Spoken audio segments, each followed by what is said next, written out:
is CGTN, China Global Television Network.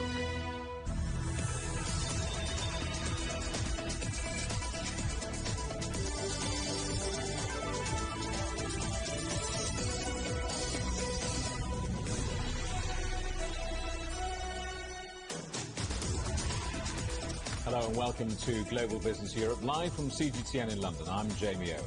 And I'm Robin Dwyer. Our top stories.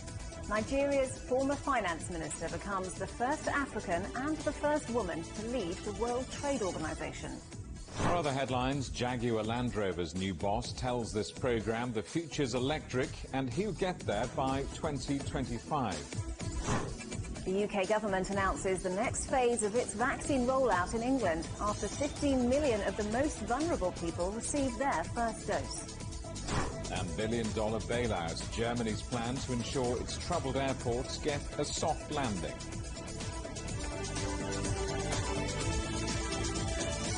The World Trade Organization has, for the first time in its history, appointed a woman as its Director General. Economist and former Nigerian Finance Minister Ngozi Okonjo-Iweala replaces Brazilian Roberto Azevedo, who left in August after announcing he was quitting a year early. The first African to lead the WTO, she beat a field of 8 candidates to secure the top job. CGTN's Robert Nagila looks at the career of Ngozi Okonjo-Iweala. Born in the Delta State in Nigeria, Ngozi Okonjo-Iweala is the first woman and first African to lead the World Trade Organization. She studied economics at Harvard University before earning her PhD in regional economics and development from the Massachusetts Institute of Technology. The Global Trade Organization is already grappling with stalled trade talks. We want peace and security and stability.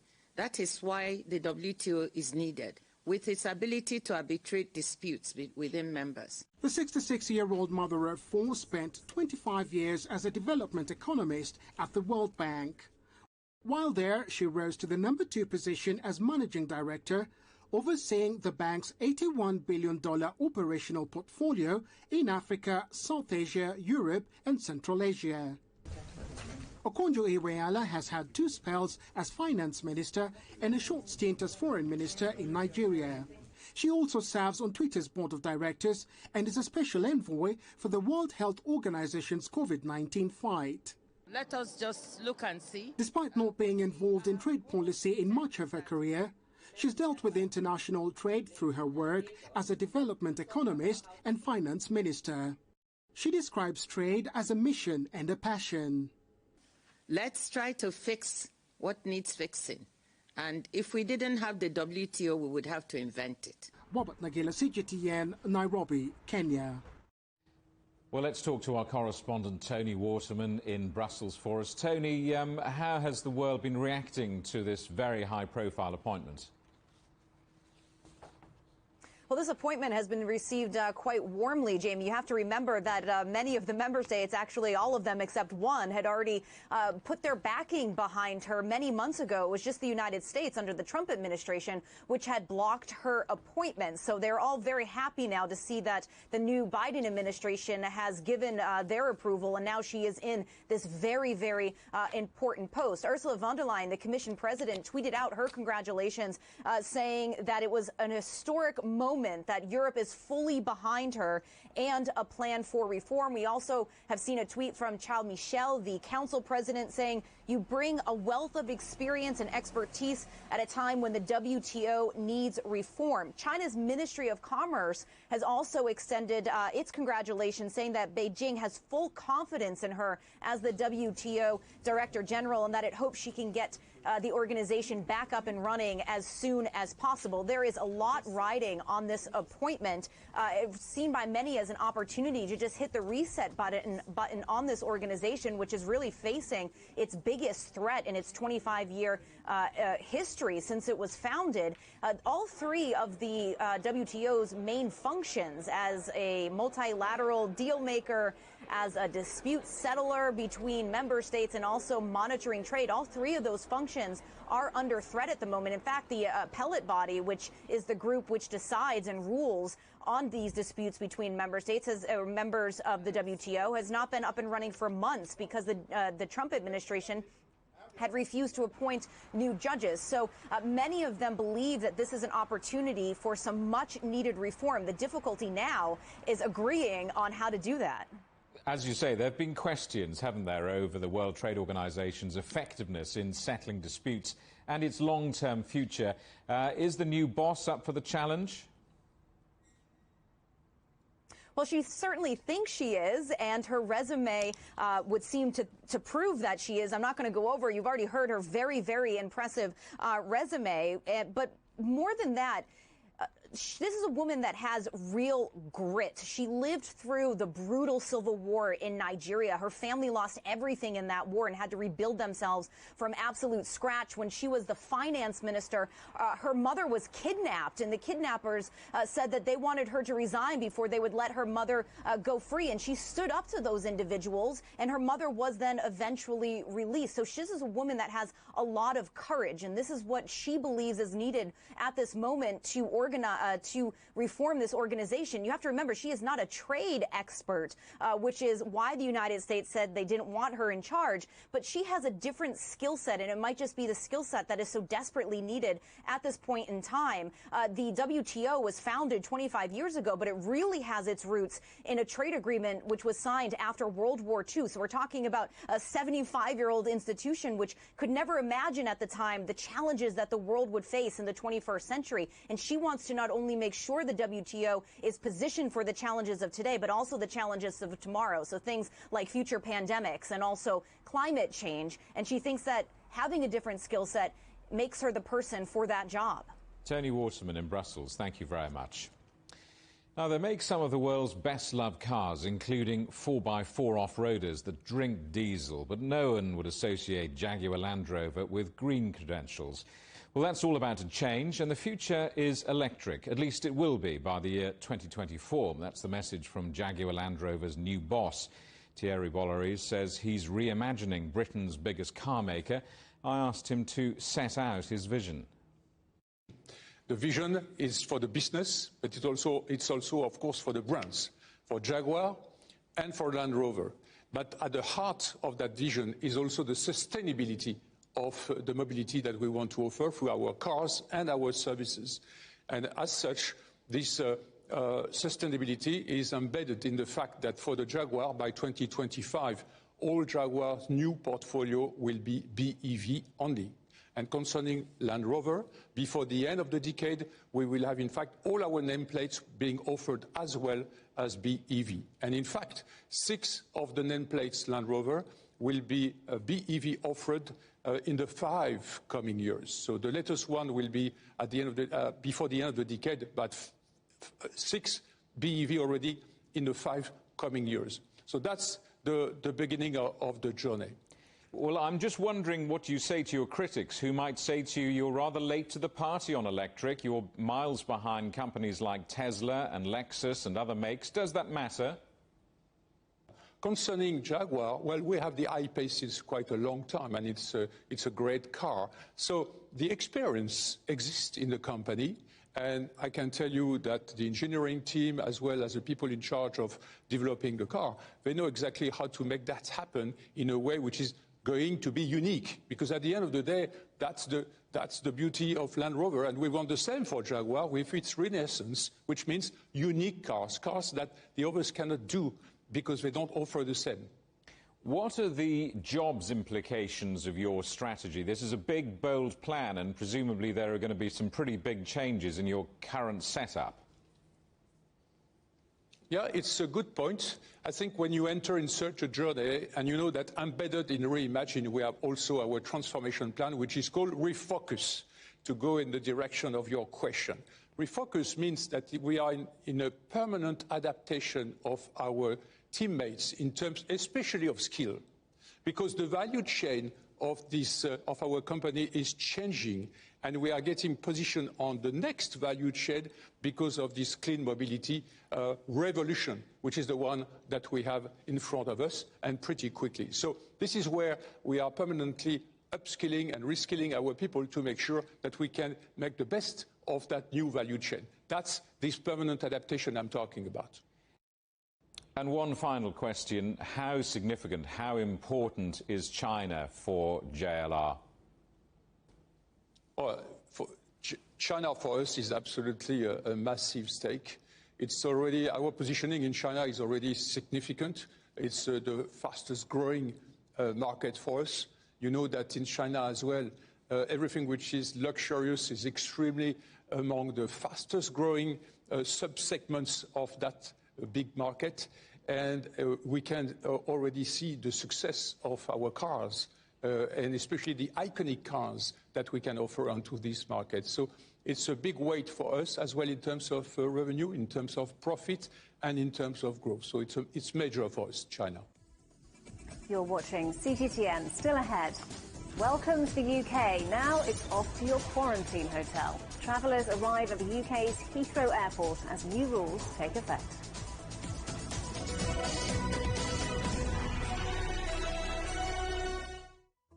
Search CGTN Europe wherever you get your podcasts to subscribe to The Agenda podcast. The Agenda with me, Stephen Cole, always gets to the heart of the story. Just subscribe today and listen now. Covering the world from 4 continents. A new horizon. Teams in Beijing, Washington, D.C., Nairobi, and London. Who connect, interact, and inquire to bring you the stories that matter to all. The Link, only on CGTN. Don't forget you can sign up to our daily newsletter. We bring you all the top business headlines straight to your inbox. So sign up for free at this address. CGTN. See the difference.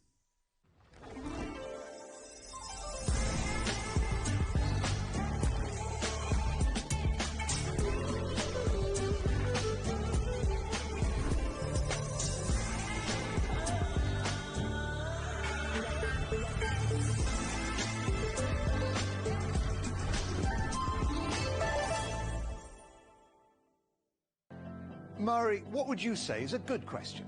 Stephen, I'd say it's one where there's always more than one answer. The Answers Project is a new podcast series from CGTN Europe. With me, Stephen Cole. And me, Mari Beveridge. In each episode, we'll take a complex question. And with the help of some of the world's foremost experts, shine light on some of the answers. So join us for The Answers Project. Available wherever you get your podcasts.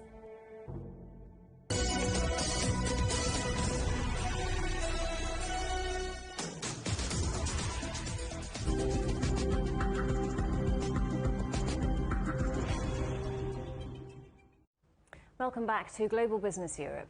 The British government says it will make a decision this week on how fast England will exit its coronavirus lockdown. But it's warned that the death rate and hospital admissions are still too high for any immediate easing of restrictions.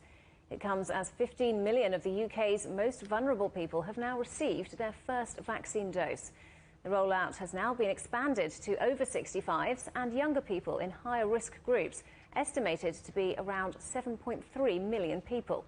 The rollout will then be extended to the remaining over 50 age group, with the aim of offering a first dose to another 17.2 million people before the end of April. Well, the UK government has been widely criticised for its handling of the pandemic and the country's soaring case numbers. But the vaccine rollout has been a rather different story. John Beaver reports.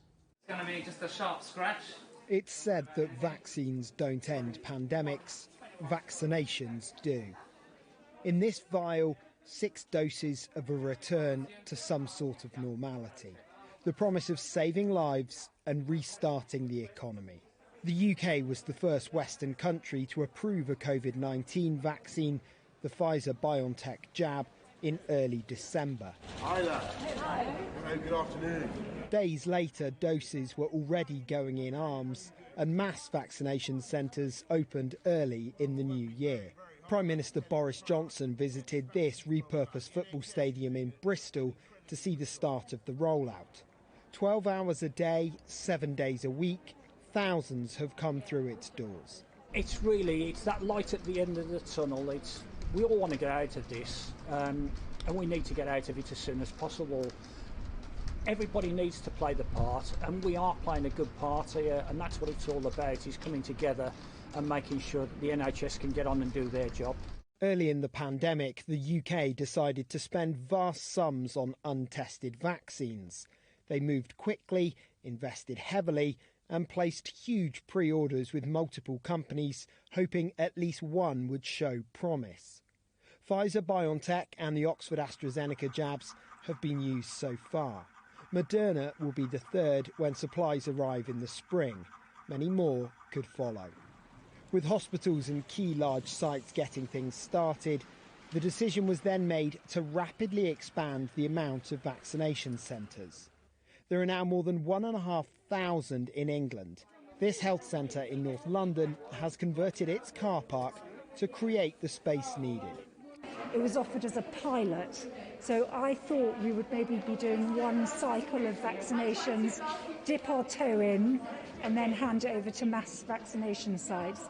But essentially we ended up signing pretty much a 9-month contract, and when the delivery arrived at 6 o'clock in the morning and my nurse called me, absolutely beside herself, that this van had arrived with lots of liquid nitrogen coming out of it, I literally jumped out of bed with excitement, rushed over here, because just to see those Pfizer vials for the first time was a moment in history. For many at the sharp end of the needle, the injection couldn't come soon enough. The quicker they can roll it out, the quicker they can get the stock that they need. That's the worry, isn't it? No, thank God. Let's just hope it works and we can go back to normal living. Keeping the pace up to allow the national lockdown to be lifted is the short-term goal. But limiting the arrival of new strains and controlling mutations with vaccine top-ups looks like an ongoing priority. John Beaver, CGTN, Bristol. As we've been hearing, the COVID-19 vaccine rollout is underway across much of the world. But when you get your jab and how many will be available depends on many factors. Go to europe.cgtn.com for more on vaccine supply chains. And don't forget, you can follow us on Facebook, Instagram, Weibo and Twitter and YouTube. And remember, CGTN is available to watch for free on all of the major digital platforms, on smart TV or online on Roku, Apple TV, Amazon Fire and Android TV. You can also find us on YouTube and Dailymotion, as well as CGTN.com and the CGTN app. The first travellers required to stay at quarantine hotels have begun arriving at London's Heathrow Airport. British and Irish citizens and UK residents who arrive in England after being in a country deemed high risk must now self-isolate in hotels. Well, our correspondent Yolo Abdafid is at Heathrow for us. So, Yolo, how is this being implemented? Quite simply, once they cross through border control and they're escorted through, then they'll be met by other people who will bring them to one of 16 designated hotels, and then, provided they've booked online and paid in advance, they will have to self-isolate for 10 days and effectively be in quarantine inside whichever hotel that's been designated to them. That's how it's supposed to work, and of course it is very important for people who are returning from one of 33 countries which are on the so-called red list of potentially dangerous countries with coronavirus in terms of the spread of the virus. And then once they follow the procedure, they'll be tested twice here, and if they're negative after 10 days, then they're free to carry on with their journey. This is, of course, for British and Irish nationals who are returning to the UK. Most other people don't travel these days, and according to the chief executive of Heathrow, you're either desperate or wealthy to travel into Heathrow or any of the other 4 English airports at this time. But this kind of quarantine regulations has come late in the day and has been criticised for it too. Arriving in London Heathrow Airport and among the first travellers heading into a 10-day quarantine. Most international travel is banned, but UK and Irish nationals arriving from 33 countries will have to stay at a designated hotel, be tested and pay to isolate themselves. In Scotland, all travellers will have to quarantine. We will be calling every guest every day just to check if there's anything we can get them, is there anything we can do for them, if there's any concerns that they have. But in addition to that, there's also a welfare call provided by government to check on their mental health and their well-being, and they will deal with that with professionals. Despite the success of immunising more than 15 million people in Britain, there's concern about the coronavirus variants that have originated in South Africa, Brazil and in southern England. It's because of questions around the full impact of vaccines against these mutant strains that quarantine rules are being introduced now. The Prime Minister is aware of the increasing calls to map a way out of the lockdown, but he's also keen to remind doubters there are still 23,000 COVID patients in hospitals. However, next Monday, he says, he will announce how the UK will begin to ease restrictions. Remember what we did in round about this time last year, a little bit later. We set out a roadmap going forward into the summer and looking a little bit beyond. That's what we're going to be trying to do. And the dates that we'll be setting out will be the dates by which we hope we can do something at the earliest. 16 hotels near 5 airports in England are preparing for new guests as ministers face criticisms for doing too little too late or being too draconian. Swab, back of throat, left, right, don't touch your tongue or try and avoid your cheek. Sir Keir Starmer leads the Labour Party, the main opposition to the UK government, and believes quarantine rules should have been introduced a long time ago.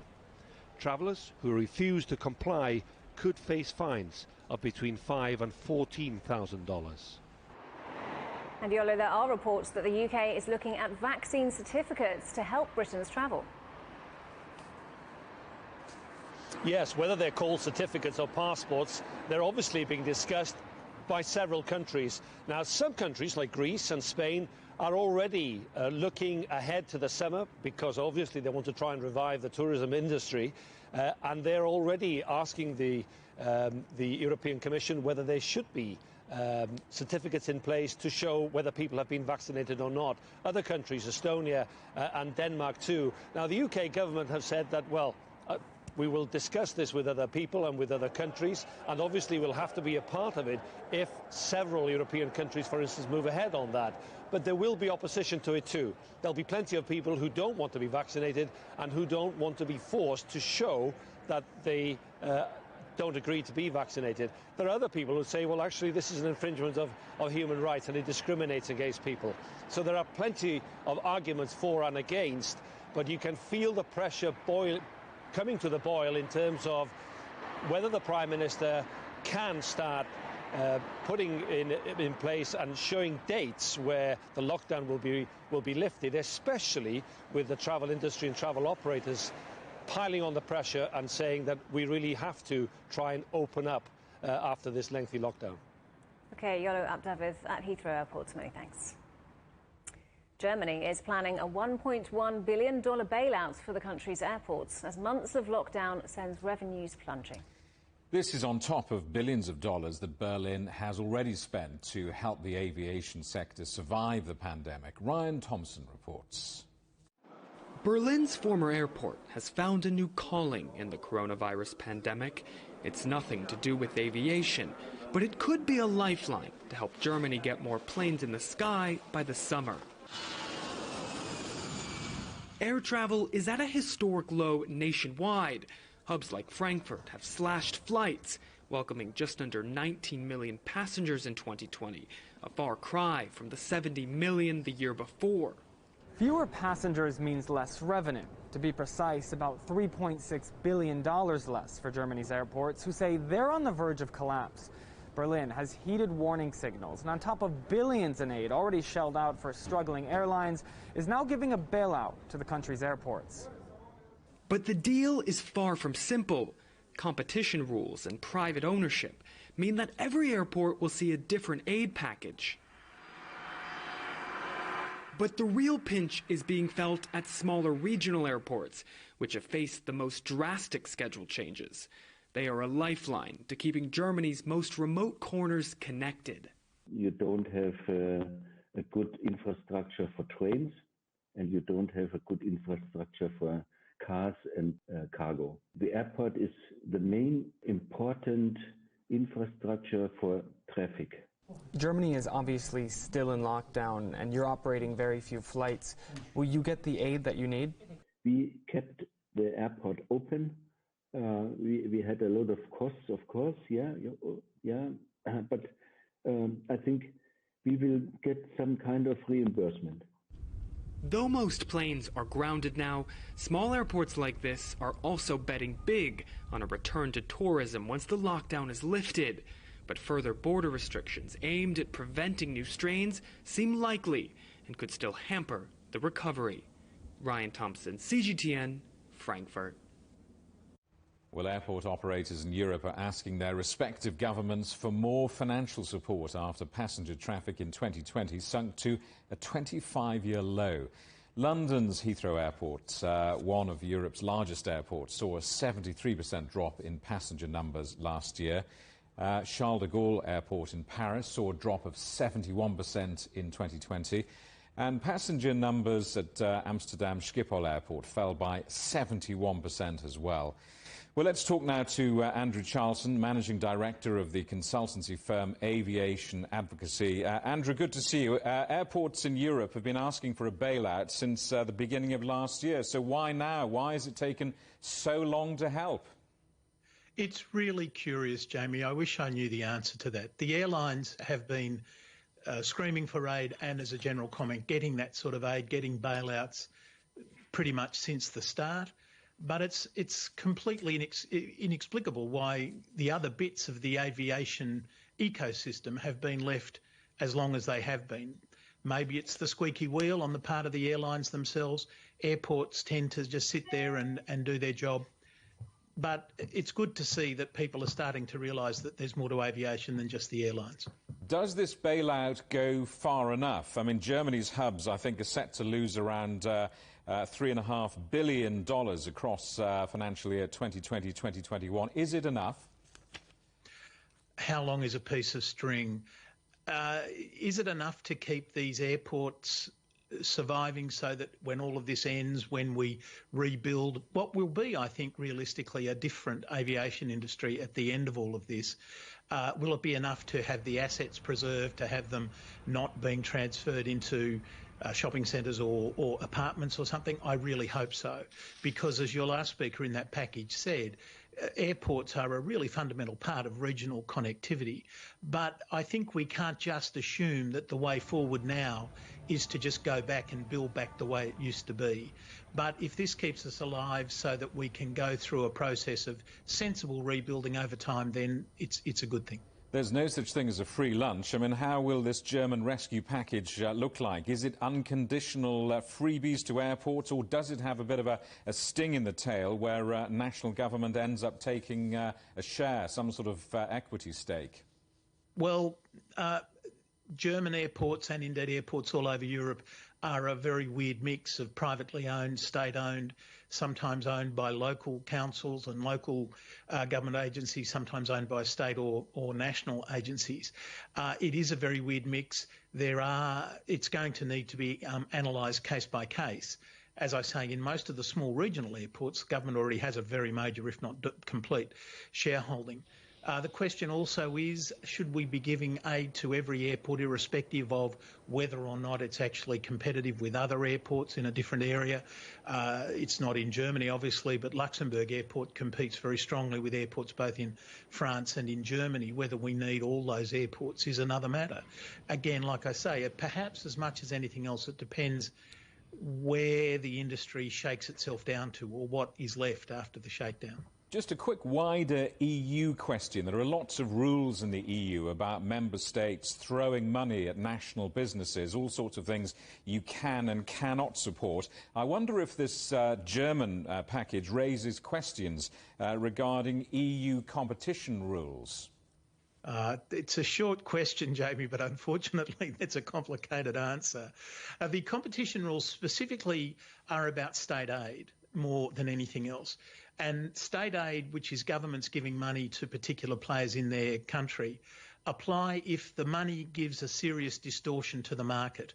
For that, you've got to assume that the market is competitive in the first place. As I say, many airports are actually state-owned anyway. The second question is, would a private equity investor do that? Would it spend that money? We've seen in Heathrow, in Gatwick, and a number of other airports, yes, the private equity owners have done it, so actually it would be a commercial thing to do.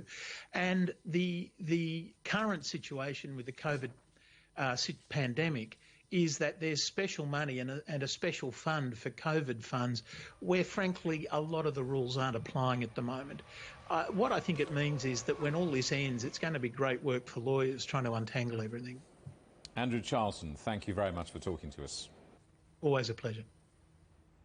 The CEO of Dubai International Airport has warned of another tough year ahead after passenger numbers fell 70% in 2020. The airport handled almost 26 million passengers last year, but those numbers were mostly before the impact of the pandemic. Unlike other regions, the United Arab Emirates doesn't have a scheduled domestic flight network to prop up collapsed demand for international travel. Aviation analysts say it could take years for the sector to recover.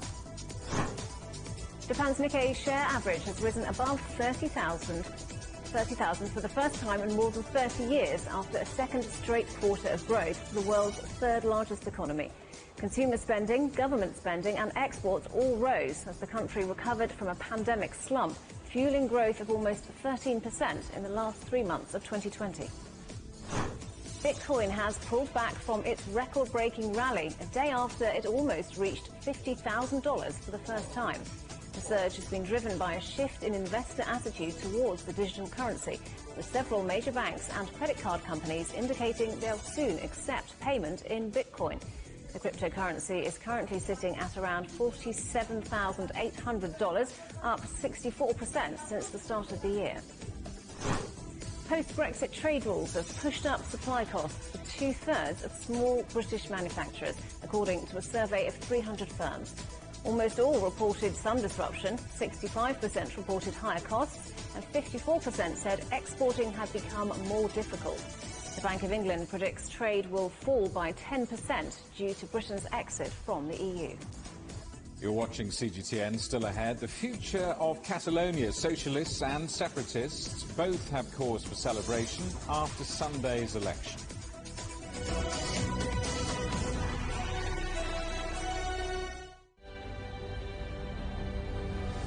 Patient after patient after patient. They take a long time to get better. They're the sickest patients we've ever seen. It's a race against time because we can all see the threat that our NHS faces, the pressure it's under.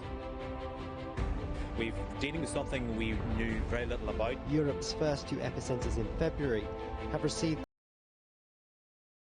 vaccine. Another day, another grim milestone for the UK in its fight against COVID-19. 100,000 people have now lost their lives after contracting the virus.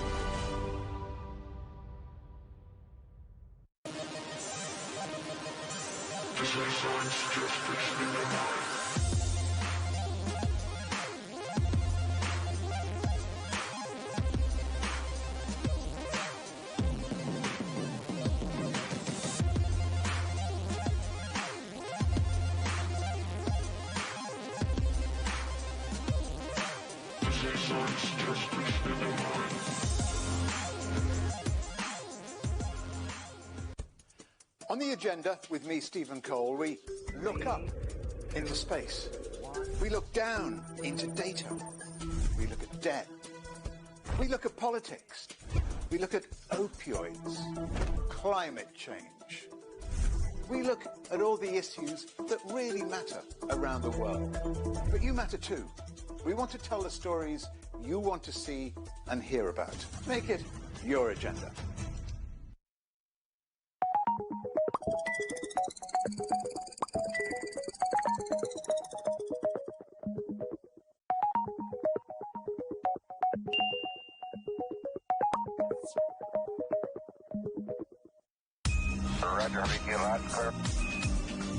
We can try out the wild and crazy ideas.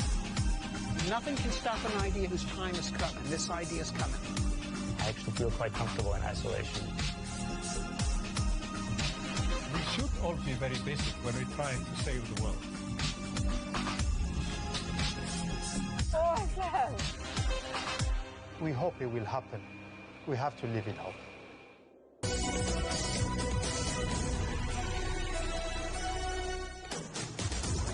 Welcome back to Global Business Europe with Jamie Owen and Robin Dwyer. Our top stories. Nigeria's former finance minister has been appointed as the first woman to lead the World Trade Organization. Jaguar Land Rover's new boss has told this programme the future's electric and he'll get there by 2025. And the UK government has announced the next phase of its vaccine rollout in England after hitting a target of 15 million jabs. Let's get more on our top story now. Ngozi Okonjo-Iweala confirmed as the new head of the World Trade Organization. She was supported by the EU and the United States President Joe Biden after former President Donald Trump had tried to block her appointment. Our correspondent Deji Badmus is in Lagos and has been gauging reaction in Africa. If there's one place where Ngozi Okonjo-Iweala's inevitable ascension to the position of the Director General of the WTO is still being celebrated, it's Africa, particularly her home country, Nigeria. Many here had been keenly following the process of selecting the new head of the WTO. And when the U.S. eventually decided to back her, it came as a huge relief. And what makes it all the more beautiful is that she's from the continent of Africa, the very first African to ascend to that position. So I think it is wonderful, and the Africans are happy. And you can see the way Africans, the African continent, fought for her. She was chosen on the basis of her pedigree, not necessarily because she was African or because she's Nigerian. She was chosen because she was qualified to be chosen for that position. The Nigerian President, Muhammadu Buhari, has also issued a statement thanking the Biden's administration for its support. Part of the statement reads, "Nigeria and the entire African continent are happy about this new U.S. position, which signifies a shift and an important turnaround in the relations between our continent and the United States under the Biden administration." A former managing director of the World Bank and two-time finance minister of Nigeria, Okonjo-Iweala would be taking the helm of affairs at the WTO at a very challenging time. Global trade is reeling from the effects of the COVID-19 pandemic, and then there's the big issue of the trade dispute between the two world economic powers, China and the United States of America. Many here are positive she will be up to the task. We need somebody who will bring in a non-partisan perspective, who can now bring together the two, superpowers and say, look, hey, you guys need to come together and see the world is not just you and you. It's about other people. And I represent the well-being of the world. So let's get together and see how we can do to work across together in terms of, getting synergy on the pandemic, getting synergy on the public finances, getting synergy on the world trade itself, so that we can all have a better world. So we couldn't have wished for a better personality at this critical time heading the WTO than Okonjo-Iweala. Okonjo-Iweala will be coming on board at a time when the Africa Continental Free Trade Area is effectively in place, removing trade barriers among African countries. Now, many will be waiting to see how the WTO approaches the initiative and help to make it work for the good of the continent. Deji Badmus, CGTN, Lagos, Nigeria. Hosukli Makiyama is the director of the European Centre for International Political Economy, and he joins us now on the programme. Thanks very much indeed for being with us today. So this is a critical moment for the WTO. Is Ngozi Okonjo-Iweala the right person to take charge? Well, as we heard from the segment, Ngozi, as she's commonly called, has a very impressive resume as a World Bank director, where she made a stellar career, and she also is known as a very stern and disciplined finance minister of Nigeria. But she fundamentally lacks any trade negotiation experience, which is actually critical for this job. World Trade Organization is very much unlike other international organizations. It doesn't run any programs, there's a skeleton crew, and it doesn't issue any loans. There's actually no activity in the World Trade Organization except for the negotiation that takes place between 164 members, that each of them has a veto. That means that you need to be a diplomat first and steward, and second, perhaps a program manager, rather than, let's say, other international organizations that we know. But it sounds to me then that you do have concerns that she might not be the right person to take the reins now. Indeed. I mean, there has been many voices in this race, and we've had several different candidates, including former trade ministers. But one thing that I think there was several WTO members has expressed, that it's time to try something else, something different. It's perhaps something unexpected. And it comes at a critical time. We're making a radically different choice in terms of leadership of this organization. So what will be her main challenges, both personally and for the organisation when she takes charge? Well, first of all, the organization needs to be restarted. As we heard and we have seen over the past few years, the US administration, not just under Trump, but also under Obama, has been obstructing some of the functions of the WTO, including its judiciary function. And so there has been no new trade dispute. It needs to be resolved. And of course, no great power, United States, nor China or Europe, will give in without actually getting something in return. And also, there are several half-baked deals that are in the making that is actually still very, very far away from completion. That needs to be delivered before the next ministerial conference next year. So there's a lot of work to do, and she needs to get started from day one. And obviously that US relationship is quite a key one. How important is it for the WTO to have a strong relationship with the Biden administration? Well, I would say like this. The Biden administration is not necessarily that different from the Trump administration, which in turn wasn't that different from Obama. They basically wanted more or less the same thing, which is that they wanted to end up the political bias that they perceived existed within the WTO against their core national interest. They wanted to create new rules, which, of course, handles most of their offensive interest in the trading system, such as the internet, state-owned enterprises, industrial subsidies, etc. So I don't think that much of actually the U.S. core national objective has changed vis-a-vis WTO. It's more or less the question about table manners that have now changed. And we might see a different track from Washington, D.C., engaging more, but also perhaps demanding more out of the other WTO members. Do you think then that there is still a need for the World Trade Organization at this time? Well, there are a number of great trade deals that has been signed in recent years, not least the RCEP agreement centered around ASEAN and China. But the fact is that much of the biggest trade relationship in the world is actually not tied by any bilateral trade deals. So, for example, EU has no trade deals between the United States or China. And much of the South-South trade is actually taking place on WTO terms. And also one thing that we need to bear in mind is that most of the bilateral or regional trade agreements don't have an enforcement mechanism. So basically, there are good faith agreements. There is no effective court system that can actually handle violations against these trade deals. So therefore, WTO becomes basically the contract of last resort. Okay, Hosuk Lee Makiyama, great to get your thoughts today. Thank you.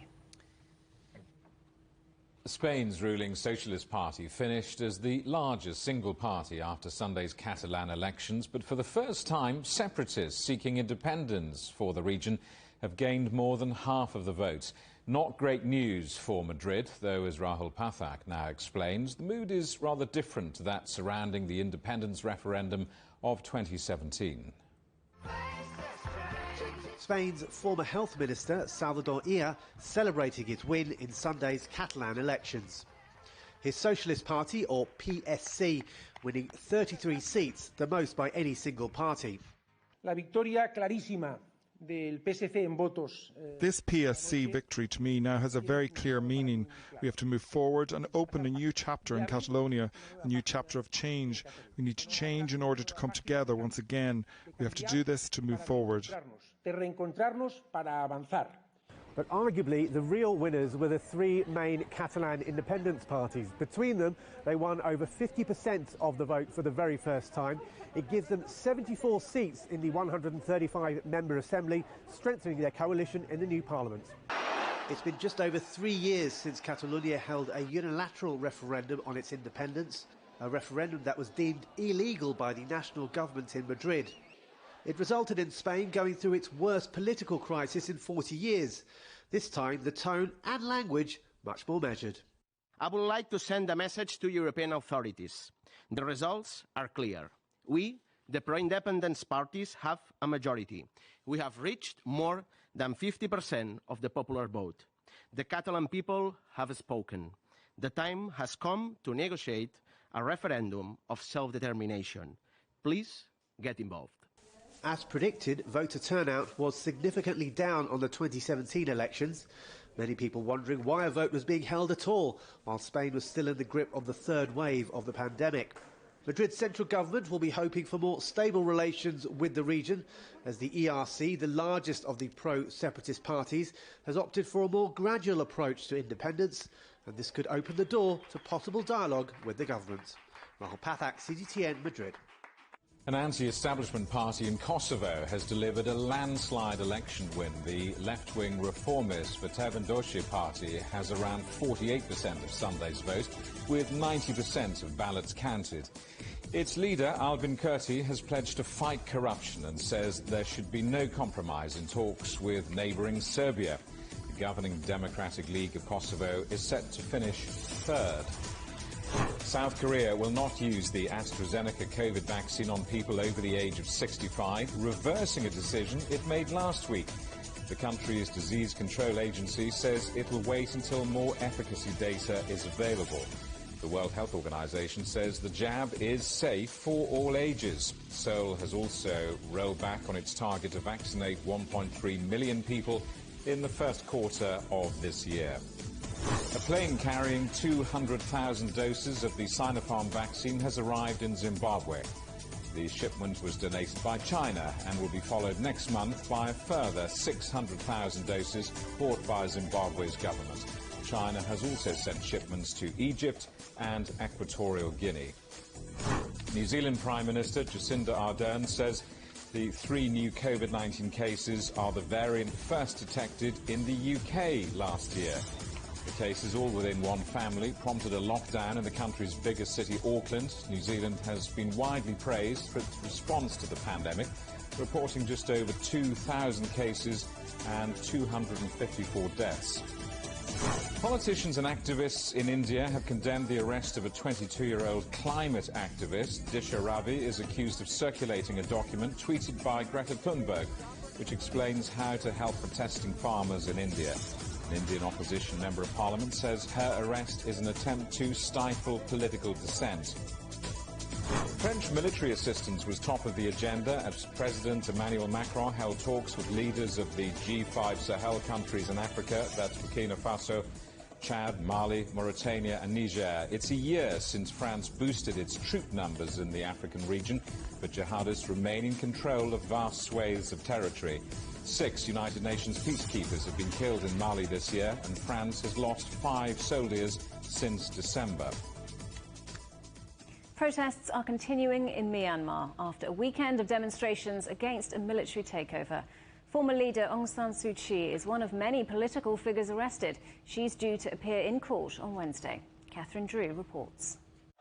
For a 10th day in a row, protesters took to the streets in cities across Myanmar, defying an increased military presence.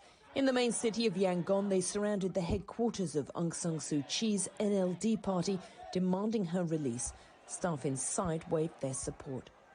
Aung San Suu Kyi's detention expired on Monday. However, her lawyers said she had been detained for a further 2 days and would appear in court in the capital Naypyidaw via video link on Wednesday.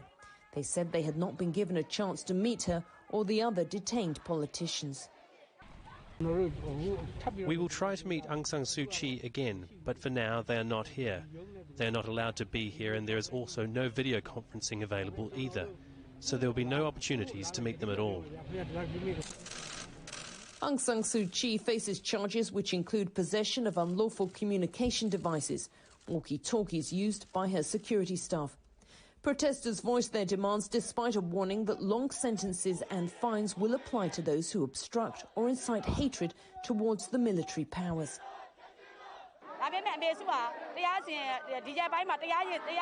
Mother Suu Kyi will face charges in court according to their laws soon, But she has been under that kind of action by the military since 1988. And as she is a representation of justice in the country, I believe that she can get through it very well. Police have deployed water cannon and fired guns to break up crowds, like this demonstration on Sunday in Marikina, the capital of northern Kachin state. It's not known if live ammunition or rubber bullets were used. However, so far, security services have not launched violent crackdowns seen in past unrest. Tensions had been building since the NLD overwhelmingly won November's general election. Without evidence, the military alleged voter fraud and demanded a rerun.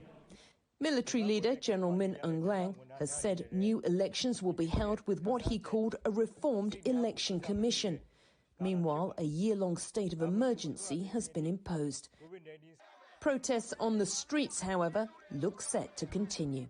Catherine Drew, CGTN. You're watching CGTN. Still ahead, top of the bill, China's film industry roars back with record-shattering box office takings.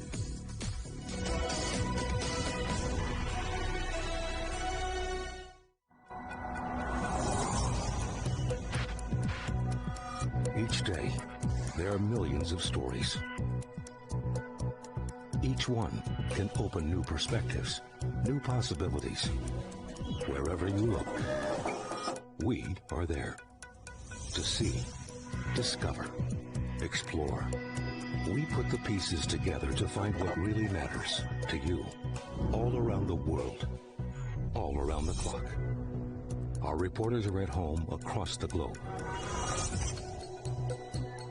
From our headquarters in Beijing and production centers in Washington, Nairobi, and London, China Global Television Network. Stories from across the globe, reaching people across the globe. CGTN. See the difference.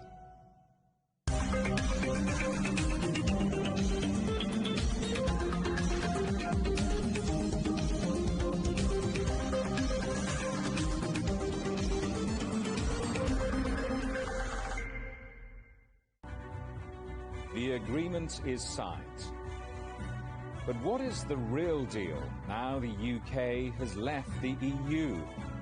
For trade, for business, for the city, for ordinary people. Make sense of Brexit with CGTN.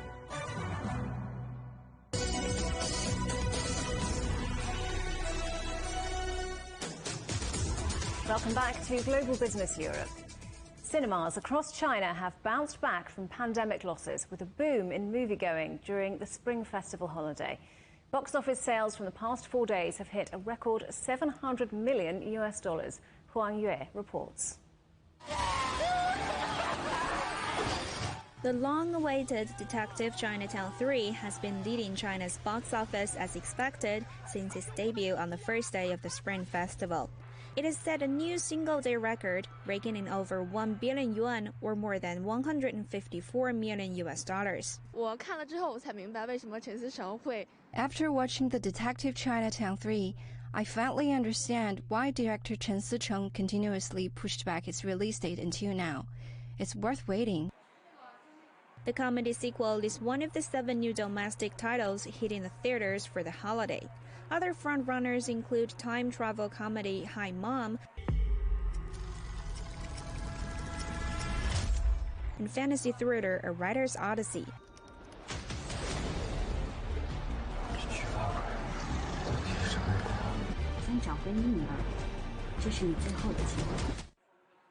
As China has encouraged people to stay put during the holiday to curb the spread of the coronavirus, many people cannot take part in traditional activities or travel as they used to. Therefore, going to the cinema has become one of the most popular activities for this Lunar New Year holiday. Due to the pandemic, the traditional temple fairs have been cancelled.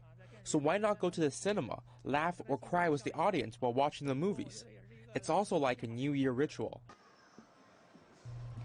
Despite the general containment of the recent COVID-19 resurgence, prevention and control measures are still in place to guarantee a safe holiday. Cinemas in low-risk areas of the country are required to operate at 75% capacity, while Beijing has capped the maximum seating capacity of cinemas of 50% from February the 11th to the 17th. Many cinemas in Beijing have refunded pre-sale tickets in line with the restrictions. Those who enter cinemas should wear a face mask, have their temperature checked, and show their health codes. Alternative seats are kept empty for social distancing. And instead of buying tickets at a ticket window, people can make their purchase online and then use self-service machines in the cinema to print out their tickets. Wang Yue, CGTN, Beijing.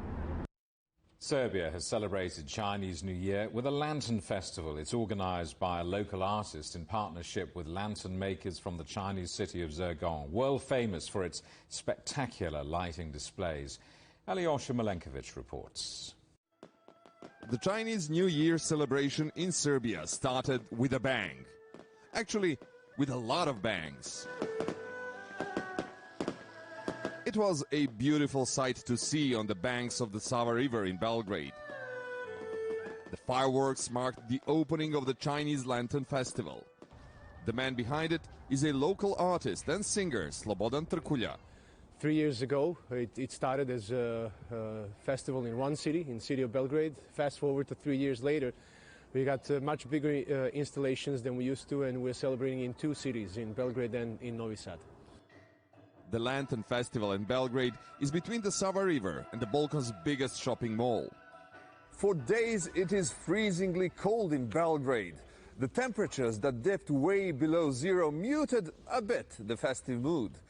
Yet the festival's location guarantees it won't pass unnoticed, as thousands stroll here every day and every evening. This year's winter in Serbia is almost snowless, so everything seems grey, like this early morning in Novi Sad, the second host city of the festival. It is only the lights of the Chinese lanterns in the city's largest park that brings color to the general greyness, to the delight of the locals. When I see all these families with little kids strolling around and looking at these beautiful lanterns and being part of something that we share with China at this very moment, I feel, well, proud and happy that I was able to contribute in the great friendship of, or iron friendship as we call it, between Chinese people and Serbian people. The dragons, the Shaolin warriors, the elephants, the flowers. Thanks to financial support from many in Serbia and China, for the next 10 days, people in Belgrade and Novi Sad will be able to enjoy all of these colorful lights.